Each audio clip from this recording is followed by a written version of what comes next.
ಎಲ್ರಿಗೂ ನಮಸ್ಕಾರ. ನಾನು ಇವತ್ತಿನ ವಿಡಿಯೋದಲ್ಲಿ ವೆಜ್ ಪಲಾವ್ ಮಾಡೋದು ತೋರಿಸ್ತಾ ಇದ್ದೀನಿ. ಈ ಪಲಾವ್ನ ಇನ್ಸ್ಟಂಟಾಗಿ ಬೇಗನೆ ಮಾಡ್ಕೋಬೋದು. ತುಂಬ ಅಂದರೆ ತುಂಬ ಈಸಿಯಾಗಿ ನಾನು ಯಾವುದೇ ಮಸಾಲ ರುಬ್ದೇನೆ ತುಂಬ ಈಸಿಯಾಗಿ ಮಾಡ್ತಾಯಿದ್ದೀನಿ. ಬನ್ನಿ ಆಗಿದ್ದರೆ ಯಾವ ಥರ ಮಾಡೋದು ಅಂತ ನೋಡೋಣ. ನಾನು ಲಾಸ್ಟ್ ವಿಡಿಯೋದಲ್ಲಿ ಮಸಾಲಾನ ರುಬ್ಬಿಟ್ಟು ಮಾಡೋದು ತೋರಿಸಿದೆ. ಈ ಸರಿ ನಾನು ಹಾಗೆ ಆಯಿಲಲ್ಲಿ ಹಾಕ್ಬಿಟ್ಟು ದಿಢೀರಾಗಿ ಮಾಡೋವಂಥ ಪಲಾವು ಇದು. ತುಂಬ ಬೇಗನೆ ಮಾಡೋದು ಮತ್ತು ಟೇಸ್ಟ್ ಕೂಡ ತುಂಬ ಚೆನ್ನಾಗಿರುತ್ತೆ. ನೋಡಿ, ಫಸ್ಟ್ ನಾನಿಲ್ಲಿ ಒಂದು ಕುಕ್ಕರ್ ಬಿಸಿಗಿಟ್ಟು ಅದು 4 ಸ್ಪೂನಷ್ಟು ಎಣ್ಣೆ ಹಾಕಿದ್ದೆ. ಎಣ್ಣೆ ಬಿಸಿ ಆದಮೇಲೆ ನಾನು ಪಲಾವ್ ಸ್ಪೈಸಸ್ ಎಲ್ಲ ಹಾಕ್ತಾಯಿದ್ದೀನಿ. ಸಾಸಿವೆ ಜೀರಿಗೆ ಹಾಕ್ಬಿಟ್ಟು ಚಕ್ಕೆ, ಲವಂಗ, ಏಲಕ್ಕಿ ಮತ್ತು ಒಂದು ಬಾಳೆಕಾಯಿ ಮೊಗ್ಗು, ಸ್ವಲ್ಪ ಇದು ಏನೋ ಚಕ್ರ ಮೊಗ್ಗು ಎಲ್ಲ ಹಾಕ್ಬಿಟ್ಟು ಫ್ರೈ ಮಾಡ್ಕೊಳ್ಳೋಣ. ನೀಟಾಗಿ ಇದು ಫ್ರೈ ಆದಮೇಲೆ ಸ್ವಲ್ಪ ಪಲಾವ್ ಎಲೆ, ಒಂದೆರಡು ಪಲಾವ್ ಎಲೆ ಹಾಕ್ತಾಯಿದ್ದೀನಿ. ಪಲಾವ್ ಎಲೆ ಹಾಕಿದ್ಮೇಲೆ ಕರಿಬೇವು ಹಾಕಿ ಎಲ್ಲ ನೀಟಾಗಿದು ಫ್ರೈ ಆಗಿ. ಫ್ರೈ ಆದಮೇಲೆ ನಾನು ಖಾರಕ್ಕೆ ಇದು ಮೆಣಸಿನ್ಕಾಯಿ ಸಹ ನಾನು ಹೆಚ್ಚಿ ಕಟ್ ಮಾಡಿ ಇಟ್ಕೊಂಡಿದ್ದೀನಿ. ನಿಮ್ಗೆ ಎಷ್ಟು ಬೇಕೋ ಅಷ್ಟು ಖಾರಕ್ಕೆ ನೋಡಿಬಿಟ್ಟು ಕಟ್ ಮಾಡಿ ಇಟ್ಕೊಳ್ಳಿ. ಮೆಣಸಿನ್ಕಾಯಿನ ಈ ಥರ ಹಾಕ್ಬಿಟ್ಟು ಉದ್ದುದ್ದ ಕಟ್ ಮಾಡಿ ಹಾಕ್ಕೊಂಡಿದ್ದೀನಿ. ಆಮೇಲೆ ಈರುಳ್ಳಿ ಸ್ವಲ್ಪ ಹಾಕ್ಬಿಟ್ಟು 1-2 ನಿಮಿಷ ಫ್ರೈ ಮಾಡೋಣ ನೀಟಾಗಿ. ಆಮೇಲೆ ಇವಾಗ ತರಕಾರಿಗಳು ಒಂದೊಂದೇ ಆ್ಯಡ್ ಮಾಡ್ತಾ ಹೋಗೋಣ. ಫಸ್ಟ್ ನಾನಿಲ್ಲಿ ಕ್ಯಾರೆಟ್ ಹಾಕ್ತಾಯಿದ್ದೀನಿ. ಕ್ಯಾರೆಟು, ಆಮೇಲೆ ಸ್ವಲ್ಪ ಬೀನ್ಸು. ಇದು ನಾವು ವೆಜ್ ಪಲಾವ್ಗೆ ನಿಮಗೆ ತರಕಾರಿ ಮನೇಲಿ ಏನೇನು ಅವೈಲಬಲ್ ಆಗಿರುತ್ತೋ ಅದನ್ನೆಲ್ಲ ತರಕಾರಿಗಳನ್ನು ಹಾಕ್ಬೋದು. ನಾನಿಲ್ಲಿ ಬೀನ್ಸು, ಕ್ಯಾರೆಟು, ಆಲೂಗಡ್ಡೆ ಮತ್ತು ಬಟಾಣಿ ಎಲ್ಲದನ್ನು ಹಾಕ್ತಾಯಿದ್ದೀನಿ. ನಾನಿಲ್ಲಿ ಹಸಿ ಬಟಾಣಿ ಹಾಕ್ತಾಯಿರೋದು. ನಿಮಗೆ ಬೇಕಂದರೆ ಹಸಿ ಬಟಾಣಿ ಇರಲಿಲ್ಲ ಅಂದರೆ ಒಣಗಿರೋ ಬಟಾಣಿನ ರಾತ್ರಿ ನೆನೆಸ್ಬಿಟ್ಟು ಹಾಕ್ಬೋದು. ಹಾಕಿ ಬಟಾಣಿ ಹಾಕಿದ್ಮೇಲೆ ನೋಡಿ, ನಾನಿಲ್ಲಿ ಒಂದು ಆಲೂಗಡ್ಡೆನ ಮೇಲೆ ಸಿಪ್ಪೆ ಎಲ್ಲ ಪೀಲ್ ಮಾಡಿಬಿಟ್ಟು ಈ ಥರ ಕಟ್ ಮಾಡಿ ಹಾಕ್ಕೊಂಡಿದ್ದೀನಿ. ಹಾಕ್ಕೊಂಡು ಇದನ್ನು ನೀಟಾಗಿ ಎಲ್ಲ 1-2 ನಿಮಿಷ ನೀಟಾಗಿ ಎಣ್ಣೆಯಲ್ಲೇ ಫ್ರೈ ಮಾಡ್ಕೊಳ್ಳೋಣ. ಫ್ರೈ ಆದಮೇಲೆ ಇದಕ್ಕೆ ನಾನು ನೆಕ್ಸ್ಟು ಟೊಮೊಟೊ ಹಾಕ್ತಾಯಿದ್ದೀನಿ. ಟೊಮೊಟೊನ ನಾನು ಇಲ್ಲಿ ಒಂದು ಮೀಡಿಯಮ್ ಸೈಜ್ದು 2 ಟೊಮೊಟೊನ ಕಟ್ ಮಾಡಿ ಇಟ್ಕೊಂಡಿದ್ದೆ. ಆ ಟೊಮೊಟೊನ ಹಾಕಿ ಫ್ರೈ ಮಾಡಿಬಿಟ್ಟು ಇದನ್ನು ನೀಟಾಗಿ ಚೆನ್ನಾಗಿ ಎಲ್ಲ ಒಂದು ಸ್ವಲ್ಪ ಹಸಿದು ಹೋಗೋವರೆಗೂ ಫ್ರೈ ಮಾಡ್ಕೊಳ್ಳೋಣ. ಇದಕ್ಕೆ ನಾನು ಶುಂಠಿ, ಬೆಳ್ಳುಳ್ಳಿ ಮತ್ತು ಸ್ವಲ್ಪ ಕಾಳು ಮೆಣಸು ಹಾಕ್ಬಿಟ್ಟು ಪೇಸ್ಟ್ ಮಾಡಿ ಇಟ್ಕೊಂಡಿರ್ತೀನಿ. ಆ ಪೇಸ್ಟನ್ನು ಸಹ ಇದಕ್ಕೆ 1 ಸ್ಪೂನಷ್ಟು ನಾನು ಆ ಪೇಸ್ಟ್ ಹಾಕಿ ಈ ಎಣ್ಣೆಯಲ್ಲೇ ನೀಟಾಗಿ ಅದು ಫ್ರೈ ಆಗಬೇಕು. ಆ ಎಣ್ಣೆಯಲ್ಲೇ ಆ ಸ್ಮೆಲ್ ಘಮ ಬರಬೇಕು. ಅದು ಹಸಿ ಸ್ಮೆಲ್ ಹೋಗೋವರೆಗೂ ಎಣ್ಣೆಯಲ್ಲೇ ಇದನ್ನು ಪೇಸ್ಟ್ ಹಾಕಿದ್ಮೇಲೆ ಫ್ರೈ ಮಾಡಿಕೊಂಡು ಸ್ವಲ್ಪ ಒಂದು ಚಿಟಿಕೆ ಅರಿಶಿನ ಹಾಕೋಣ. ಅರಿಶಿನ ಕಲರ್ ಇದು ಒಂಥರ ಡಿಫ್ರೆಂಟಾಗಿ ಚೆನ್ನಾಗಿ ಬರುತ್ತೆ. ಅರಿಶಿನ ಹಾಕ್ಬಿಟ್ಟು ಮತ್ತೆ ನೀಟಾಗಿ ಎಲ್ಲ ಮಿಕ್ಸ್ ಮಾಡ್ಕೊಳ್ಳೋಣ. ಚೆನ್ನಾಗಿ ಈ ಥರ ಎಲ್ಲ ಮಿಕ್ಸ್ ಮಾಡಿಕೊಂಡು ಆದಮೇಲೆ ನಾವು ಒಂದು ಮೆಜರ್ಮೆಂಟ್ ಗ್ಲಾಸಲ್ಲಿ ನಾನು ಒಂದು ಗ್ಲಾಸ್ ತೊಗೊಂಡಿದ್ನಲ್ವ, ಈ ಒಂದು ಗ್ಲಾಸಲ್ಲಿ 1 ಕಪ್ಪಷ್ಟು ನಾನು ಅಕ್ಕಿನ ನೆನೆಸಿಟ್ಟಿದ್ದೀನಿ ತೊಳೆದ್ಬಿಟ್ಟು. ಈಗ ಇದಕ್ಕೆ ನೀರು ನಾನು 1 ಕಪ್ಪಿಗೆ 2 ಕಪ್ ನೀರು ಹಾಕ್ತಾಯಿದ್ದೀನಿ. ಆಮೇಲೆ ತರಕಾರಿಗೆ ಒಂದು ಸ್ವಲ್ಪ ಬೇಕಲ್ವ, ಒಂದು ತರಕಾರಿ ಎಲ್ಲ ಹಾಕಿರ್ತೀವಿ. ಸೊ ಹಂಗಾಗಿ ನಾನು 2 ಕಾಲಿಂದ 2 ಕಪ್ಪಷ್ಟು ನೀರು ಹಾಕಿದ್ದೀನಿ. ನೀರು ಹಾಕಿಬಿಟ್ಟು ನೆಕ್ಸ್ಟು ಅದೆಲ್ಲ ನೀರು ಚೆನ್ನಾಗಿ ಕುದೀತಾ ಇರಲಿ.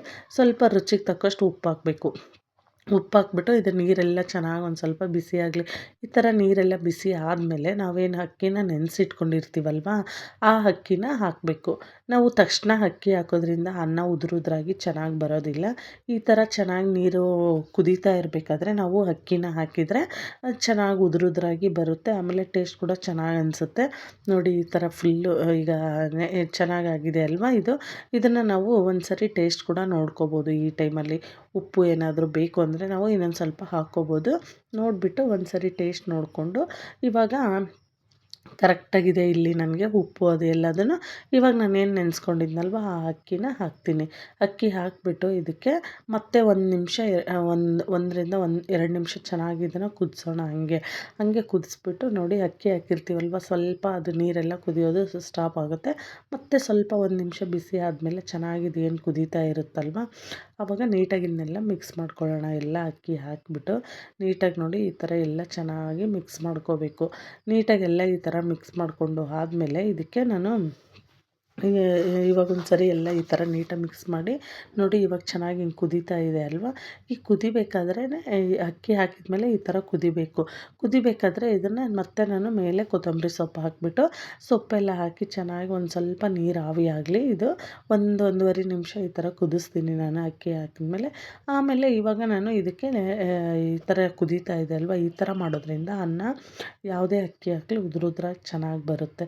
ಇವಾಗ ನಾನು ಸ್ವಲ್ಪ ತುಪ್ಪ ಹಾಕ್ತಾಯಿದ್ದೀನಿ ಲಾಸ್ಟಲ್ಲಿ. ಈಗ ಇನ್ನೇನು ಲಿಡ್ ಕ್ಲೋಸ್ ಮಾಡಬೇಕು ಅನ್ಬೇಕಾದ್ರೆ 1-1.5 ಸ್ಪೂನಷ್ಟು ನಾನು ತುಪ್ಪ ಹಾಕಿದ್ದೀನಿ. ತುಪ್ಪ ಹಾಕಿಬಿಟ್ಟು ನೋಡಿ, ಇವಾಗ ಈ ಥರ ಕುದೀತಾ ಇದೆ ಅಲ್ವಾ, ಆವಾಗ ಲಿಡ್ ಕ್ಲೋಸ್ ಮಾಡಿಬಿಟ್ಟು ವಿಜಿಲ್ ಹಾಕೋಣ ಮೇಲ್ಗೆ. ನೋಡಿ, ಈ ಥರ ಸ್ಟೀಮ್ ಇದು ಬಂದಾದಮೇಲೆ ನಾವು ವಿಜಿಲ್ ಹಾಕಬೇಕು. ವಿಜಿಲ್ ಹಾಕಿಬಿಟ್ಟು ನಾನು ಒಂದು 2 ವಿಜಿಲ್ ಹಾಕಿಸ್ತೀನಿ. 2 ವಿಜಿಲ್ ಹಾಕಿದಾದ್ಮೇಲೆ ನಾನು ಸ್ಟವ್ ಆಫ್ ಮಾಡೋದು. ಅಷ್ಟೊತ್ತಿಗೆ ಅದು ಕುಕ್ಕರ್ ಎಲ್ಲ ವಿಜಿಲ್ ಆಗೋ ಅಷ್ಟೊತ್ತಿಗೆ ನಾನಿಲ್ಲಿ ಮೊಸರು ಬಜ್ಜಿನೂ ನೋಡಿ ಮೊಸರು ತೊಗೊಂಡಿದ್ದೀನಿ. ಗಟ್ಟಿ ಮೊಸರು ತೊಗೊಂಡು ಈ ಥರ ಸ್ವಲ್ಪ ಸೌಟಲ್ಲೇ ಹಂಗೆ ಸ್ವಲ್ಪ ಇದನ್ನು ಮಾಡಿಕೊಂಡು, ಆಮೇಲೆ ಇದಕ್ಕೆ ನಾನು ಚಿಕ್ಕದಾಗಿ ಇದು ಕಟ್ ಮಾಡ್ಕೊಂಡಿರ್ತ ಸೌತೆಕಾಯಿ ಮತ್ತು ಈರುಳ್ಳಿ, ಟೊಮ್ಯಾಟೊ, ಕೊತ್ತಂಬರಿ ಸೊಪ್ಪು ಹಾಕ್ಬಿಟ್ಟು ಒಂದು ಒಗ್ಗರಣೆ ಮಾಡ್ಕೊಂಡಿದ್ದೆ. ಎಣ್ಣೆ, ಸಾಸಿವೆ, ಜೀರಿಗೆ ಮತ್ತು ಕರಿಬೇವು ಇದಿಷ್ಟು ಒಗ್ಗರಣೆ ಮಾಡಿಕೊಂಡು ಒಗ್ಗರಣೆನೂ ಹಾಕ್ಬಿಟ್ಟು ಚೆನ್ನಾಗೆಲ್ಲ ಮಿಕ್ಸ್ ಮಾಡ್ಕೊಳ್ಳೋಣ. ಇದಕ್ಕೆ ರುಚಿಗೆ ತಕ್ಕಷ್ಟು ಉಪ್ಪು ಹಾಕ್ಬಿಟ್ಟು ನೀಟಾಗಿ ಎಲ್ಲ ಮಿಕ್ಸ್ ಮಾಡಿಕೊಂಡ್ರೆ ಒಳ್ಳೆ ಒಂದು ಮೊಸರು ಬಜ್ಜಿ ಪಲಾವ್ಗೆ ಒಂದು ಒಳ್ಳೆ ಜೋಡಿ ಅಂತಲೇ ಹೇಳ್ಬೋದು ಮೊಸರು ಬಜ್ಜಿ. ಈ ಥರ ಮೊಸರು ಬಜ್ಜಿನೂ ರೆಡಿ ಆಯಿತು. ಈಗ ನೋಡಿ ಪಲಾವು ವಿಜಿಲೆಲ್ಲ ಆಗಿತ್ತು. 1-2 ವಿಜಿಲ್ಗೆ ಆಫ್ ಮಾಡಿದ್ದೆ ನಾನು. ಮೇಲೆ ಇದೆಲ್ಲ ಪ್ರೆಷರ್ ಹೋದ್ಮೇಲೆ ಇದನ್ನು ತೆಗ್ದು ನೋಡಿ ಈ ಥರ ಓಪನ್ ಮಾಡಿ ತೋರಿಸ್ತಾ ಇದ್ದೀನಿ. ನೋಡಿ ಉದ್ರುದ್ರಾಗಿ ತುಂಬ ಚೆನ್ನಾಗಿ ಬಂದಿದೆ. ಟೇಸ್ಟ್ ಕೂಡ ಸಖತ್ತಾಗಿ ಬಂದಿದೆ. ಏನು ಮಸಾಲ ಹೆವಿ ಅನ್ಸಲ್ಲ, ಏನೂ ಇಲ್ಲ, ಸಖತ್ತಾಗಿ ಬಂದಿದೆ. ಟೇಸ್ಟು ಕೂಡ ಸೂಪರ್ ಅಂದರೆ ಸೂಪರಾಗಿ ಬಂದಿದೆ. ನೋಡಿ ಫುಲ್ಲು ಅನ್ನ ಎಲ್ಲ ಫುಲ್ಲು ಉದ್ರುದ್ರಾಗಿ ಕರೆಕ್ಟಾಗಿ ಬೆಂದಿದೆ. ಚೆನ್ನಾಗಾಗಿದೆ, ಸಾಫ್ಟಾಗೂ ಆಗಿದೆ, ಉದ್ರುದ್ರಾಗಿ ಚೆನ್ನಾಗಾಗಿದೆ. ಟೇಸ್ಟ್ ಅಂತೂ ತುಂಬ ಅಂದರೆ ತುಂಬ ಚೆನ್ನಾಗಿದೆ. ನಿಜವಾಗ್ಲೂ ನೀವು ಒಂದು ಸರಿ ಇದೇ ಒಂದು ಮೆಥಡಲ್ಲಿ ಟ್ರೈ ಮಾಡಿ ನೋಡಿ, ಯಾವ ಥರ ಬಂದಿದೆ ಅಂತ ಕಮೆಂಟಲ್ಲಿ ತಿಳಿಸಿ. ಆಮೇಲೆ ಈ ಒಂದು ಬಿಸಿ ಬಿಸಿಯಾಗಿರೋ ಬೆಳಗ್ಗೆನೇ ಇದು ಬಿಸಿ ಬಿಸಿಯಾಗಿರೋ ಪಲಾವ್ ತಿಂದರೆ ಸೂಪರಾಗಿರುತ್ತೆ ಟೇಸ್ಟು. ಆಮೇಲೆ ನೈಟು ಕೂಡ ಮಾಡ್ಕೊಬೋದು. ನಾವೇನಾದರೂ ಸಾಂಬಾರು ಮಾಡಲಿಲ್ಲ ಅಂದರೆ ಪಲಾವ್ನು ಈ ಥರ ಈಸಿಯಾಗಿ ಬೇಗನೆ ಆಗುವಂಥ ಒಂದು ರೆಸಿಪಿ ಇದು. ಈ ಒಂದು ಒಳ್ಳೆ ಪಲಾವ್ಗೆ ಒಂದು ಒಳ್ಳೆ ಮೊಸರು ಬಜ್ಜಿ ಹಾಕ್ಕೊಂಡು ತಿಂದರೆ ಸೂಪರ್ ಅಂದರೆ ಸೂಪರಾಗಿರುತ್ತೆ.